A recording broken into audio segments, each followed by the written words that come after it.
She was in the city now, far from the dusty compound, far from the well, far from the dark corner where she had once lain, still and alone, while the world moved on without her. Far from all of it. The city was loud and bright and full of life. Everything was different here. The streets, the sounds, the smell of the air. Even the light felt different, warmer somehow, as if the city itself was welcoming her, and in a small warm home with a bright blue front door and colorful flowers at the entrance. Mama Grace welcomed her in with open arms. This was her home now, and for the first time in a very long time, Adais had somewhere that felt like one. She cooked with the same love that Ngozi had always cooked with, stirring the pot slowly, filling the house with the kind of warmth that comes not just from food, but from someone who genuinely wants to take care of you. Adaize sat nearby and watched her, quietly. The way a child watches something they are still not sure they are allowed to have. And when the food was ready, Mama Grace set a full plate before her, at a table with a spoon and a glass of cold water. Simple things that should never have been extraordinary. But for Adaize, they were everything. She reached for the food slowly, as if she was still waiting for someone to take it away. Nobody did. Mama Grace sat across from her and watched her eat, and in her heart, she spoke quietly to her best friend. Ngozi, your daughter is eating at a table with a full plate. She is safe. I kept my promise. She ate slowly, every bite, the whole plate, and when she was done, she looked up at Mama Grace. And for the first time in longer than she could remember, Adaize smiled. In the days that followed, Mama Grace took care of her the way only someone who truly loves you can. She took her to the market and bought her new sandals to replace the worn ones. She chose fabric for new dresses. She made sure Adaize had everything she needed, not just food and clothes, but a feeling of being seen, of being chosen, of mattering to someone. That night, Mama Grace tucked her into a real bed with clean white sheets and a soft pillow, and her little cloth doll that had survived everything was given a place of honor right beside her. She fell asleep in minutes, the deep, complete sleep of a child who finally, truly feels safe. Mama Grace sat at the edge of that bed for a long time after, just watching her breathe, and in the quiet of that room she spoke one more time to her best friend, Ngozi. She's asleep, she is safe, she is smiling in her sleep. I kept my promise. And then came the morning that changed everything forever.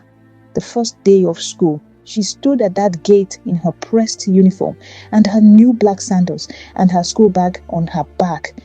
And she was terrified and she was ready. Everything about that morning felt different. The air felt different. The light felt different. She felt different. Like someone standing at the beginning of something so big, she could not yet see the edges of it. Mama Grace walked her to the school gate and held her hand the whole way, not saying much, just holding on the way she always did. At the gate they stopped, and Mama Grace crouched down slightly and looked at her face, really looked at her, the way her mother used to look at her on the last good day, with that much love, with that much fierce belief. You are Adaize, she said. It means daughter of the king, and today you are going to walk through that gate, and you are going to show this school exactly who you are.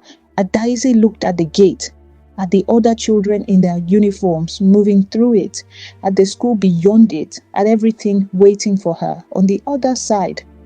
Then she looked back at Mama Grace one more time and she walked through. Mama Grace watched her until she could not see her anymore. Then she pressed both hands to her heart and closed her eyes, and she spoke quietly to her best friend one more time. Ngozi, your daughter just walked into school. She is going to be something extraordinary. I can feel it. She was right. Adaize took to learning the way a plant takes to rain after a long dry season. Hungrily, gratefully, as if every lesson was something she had been waiting for her whole life without knowing it. She sat at the front of every class. She asked questions. She stayed late. She studied by lamplight when everyone else had gone to sleep. Not because she had to, but because she understood, in a way, that only a child who has had everything taken from her, can understand exactly what knowledge could do, what it could open, what it could change, what it could protect.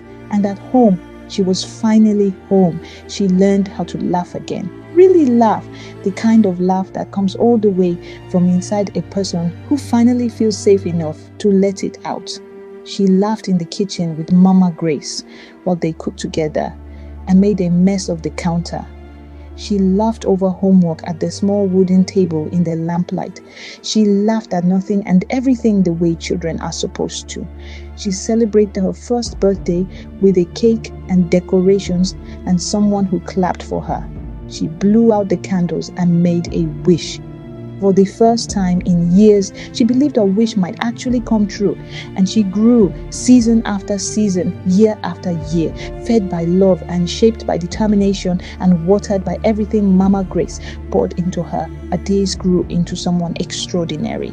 The girl who had once washed clothes alone in the dark outside while others feasted inside walked through school corridors with her head high and her shoulders back and her eyes forward, knowing exactly who she was, knowing exactly where she was going, knowing that her name meant daughter of the king, and carrying it like it was true, because it was. The results came on a Tuesday morning, distinction across every subject.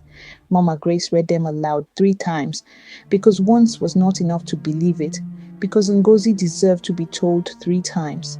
And they held each other and wept, the kind of weeping that has absolutely nothing to do with sadness. Ngozi, Mama Grace whispered into the air above them, your daughter distinguished herself in everything.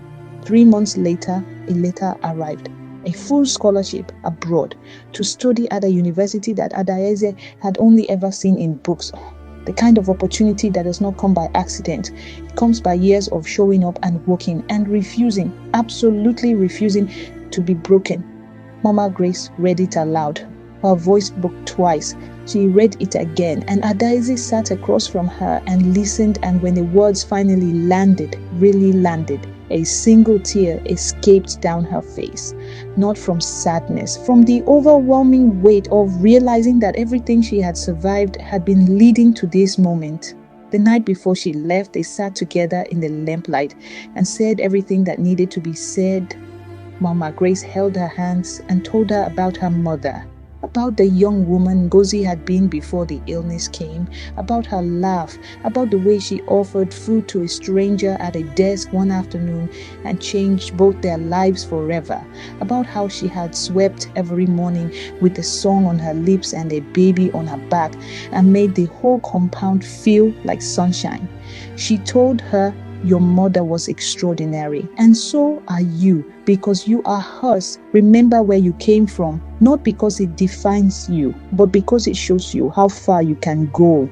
And never, never let anyone make you forget that your name means daughter of the king.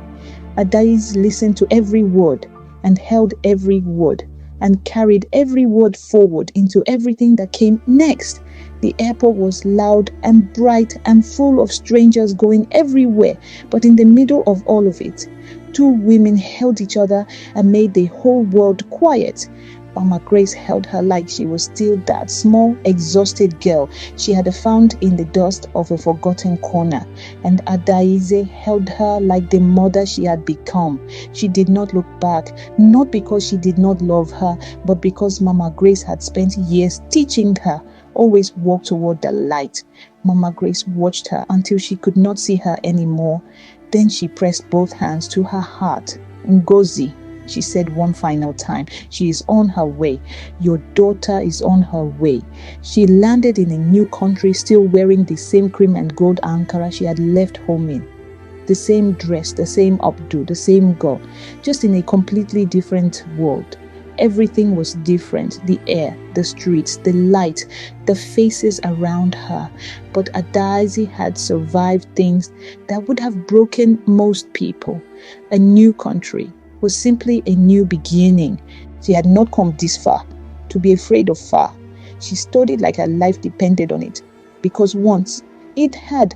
She stayed up through cold foreign nights with textbooks and tea and a small lamp burning on her desk. The same way a small lantern had once burned alone beside a well through an entire night, still burning, still holding on, still going. She stood at podiums and received awards with the quiet dignity of someone who has nothing left to prove and everything left to give. And every single week, without fail, she called Mama Grace to laugh, to report, to say, I am okay, I am more than okay. Your promise is bearing fruit. Years passed, and one day a message came. Her father was sick, alone. The stepmother and her children had left the compound when there was nothing more to take from it. And Emeka, the man who had once carried his daughter on his shoulders through the market and looked up at her with pure adoration, was sitting alone in a faded grey kaftan with nobody beside him. She sat with that information for a long time. She had every reason in the world not to go back, every single one. But she thought about the mother, about the woman who swept every morning with a song, about the last good day, about a tiny hand and a large hand and a smaller hand all connected on a Sunday morning walk. And she thought about Mama Grace, about what kind of woman Mama Grace had raised her to be, and she booked her flight home. The village looked smaller than she remembered, or perhaps she had simply grown larger than it. The compound was quieter, the paint was fading, the entrance that had once held the sound of laughter and the cruelty beneath it was now simply still, and there he was, Emeka, her father, sitting alone on a worn bench in a faded grey kaftan, the man who had once been her whole world, reduced to this. She walked through that gate, and the whole compound held its breath.